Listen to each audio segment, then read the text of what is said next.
Welcome back, Giants fans. So the Giants, the good news is they're coming off a win this week. The bad news is that Jabrill Peppers is now out for the year, the Giants safety. Wish I had better news, of course. It feels like every time something good happens to the Giants, something like this happens, and now they lose another key piece of their defense. Now, we'll go over the implications of what this means for the Giants this year, what it means for Jabrill Peppers going forward, because as most of you know, this is Peppers' final year of his contract, so he is a free agent at the end of this year, an unrestricted free agent, so he can go wherever he wants. So definitely a tough blow for him on a personal level, and hopefully he finds a way to recover as quickly as possible.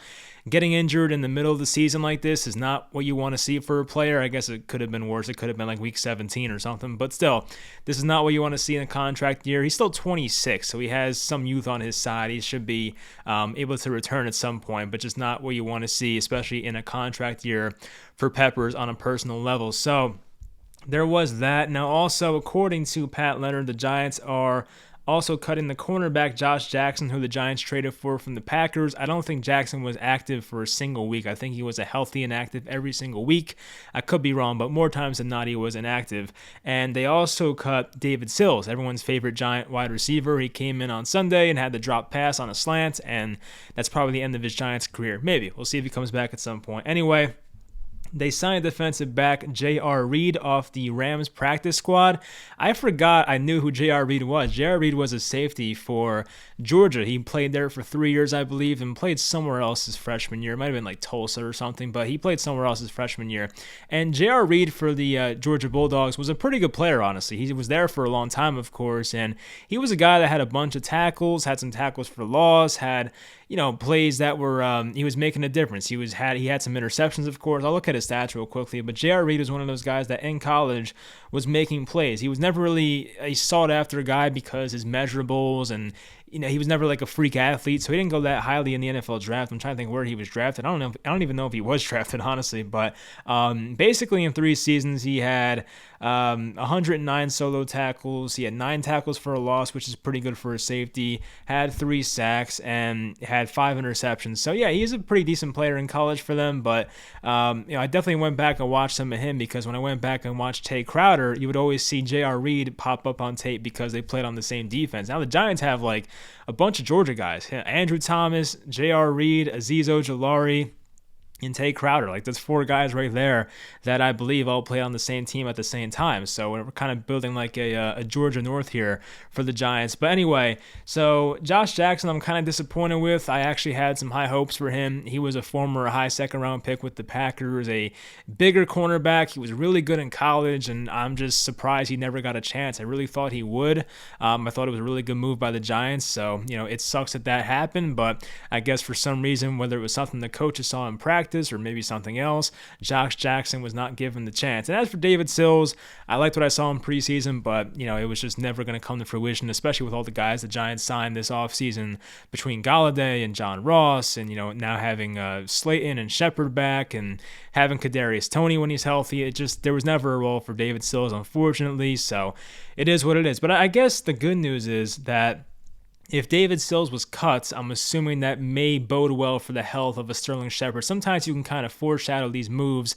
Like, a lot of coaches won't tell you if a guy's playing, but sometimes the roster moves will tell you. So, for example, in this case, if the Giants are able to cut a wide receiver, they probably feel good about the availability of Sterling Shepard or maybe Kenny Galladay going forward. So that's probably the good news for the Giants there, now that David Sills is gone. So anyway, J.R. Reed, the safety we got from the Rams, he's now going to be on the Giants active roster, apparently, according to Pat Leonard. So we'll see what kind of impact he makes. I'm not going to expect the world from him, but as I said, I did like him in college a lot, so we'll see. He's not going to be a difference maker. Once again, he wasn't a freak athlete, but he's a solid player, like a glue guy type person, kind of like a Logan Ryan, just not as good. So, kind of temper the expectations there for J.R. Reed, but I'm happy he's a Giant now. Anyway, who's going to step up now? So the Giants, of course, for the season, I believe, Jabrill Peppers played, I have it somewhere, he played 48% of snaps this year. Of course, Jabrill Peppers was not very happy with his role on the 2021 Giants. I don't know if they saw something or what, but Jabrill Peppers was not playing the snaps that he wanted to. And it sucks. I do like Peppers. He's a really good leader. I saw someone tweeted, actually, the Giants now are down 3 captains. They're down Nick Gates, they're down Blake Martinez, and now they're down Jabrill Peppers. So the defensive hits are now coming after a lot of the offense went down with injuries. So now They're going to be without Peppers the rest of the way, and honestly, his time as a Giant may be over. A lot of people in the offseason were saying, extend Jabrill Peppers, extend Peppers today. You saw a lot of that, and financially, it didn't really make sense because the Giants, of course, spent so much this offseason. There's a salary cap in the NFL.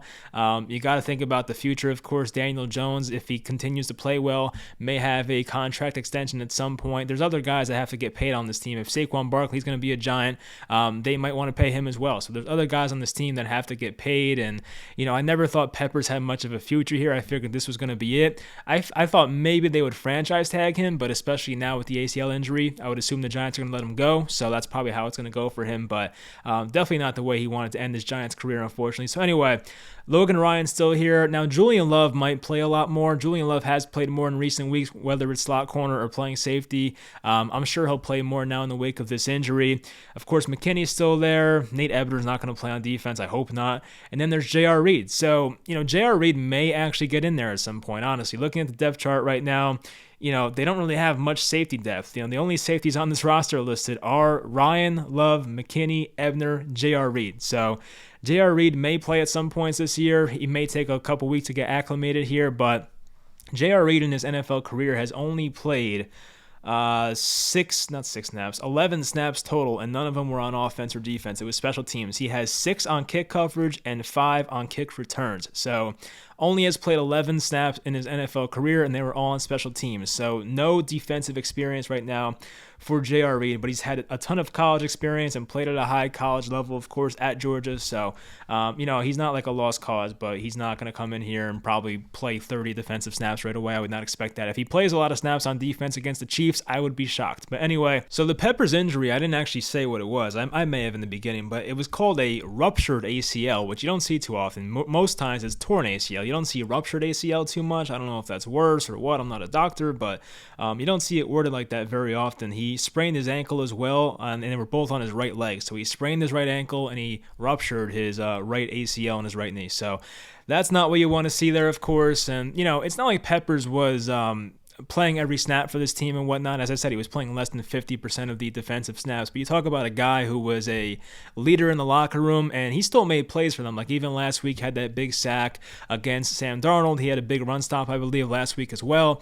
He makes plays when he's in there. And it's unfortunate that they had to lose him. But as I said, his Giants' future was definitely murky in the first place because of the situation with the contract and him being a free agent, and the Giants probably not having a lot of money this upcoming offseason. So, it's not going to impact the Giants like in the future, but as for this year, it would have been nice to have Peppers, but unfortunately that's not going to be the case. So also, a lot of people speculated, myself included probably at some point, that Peppers may be traded. So that's obviously not going to happen, especially in a contract year. Peppers is, I doubt, going to be traded unless some team has, I don't know if a team wants to trade for him and maybe franchise tag him or maybe extend him and have team control. I have no idea. That would be kind of weird. But yeah, I don't think Peppers is going to be traded now. I doubt it. So that kind of impacts the Giants for the trade deadline. If they are sellers, I doubt they're buyers at 2-5. And, based on the spread for this Chiefs game, might be 2-6. The Giants are a 10-point underdog. So I would be surprised if they won on Monday night. But we'll see. Crazier things have happened. And the Chiefs right now are not the best team. They're not what they have been in the past. So they're definitely vulnerable right now as compared to what they usually are. So that's pretty much it for the update, honestly. So tomorrow, actually, I'm going to be on Talking Giants, I believe, with Bobby Skinner, Justin Pennick. I think it's live. I'm not sure, actually. They might be live. I'm not sure. I think they go live on Wednesdays. But anyway, I should be there tomorrow. I think we're going to go for around like 6 o'clock, maybe somewhere around there. So we'll keep you updated on Twitter. But hopefully you guys join us for that. Should be a good time with them, of course. But yeah, that's about it. Hopefully you guys enjoyed the video. Once again, hopefully Peppers recovers quickly and still finds himself a nice contract next year. And I'll talk to you guys next time.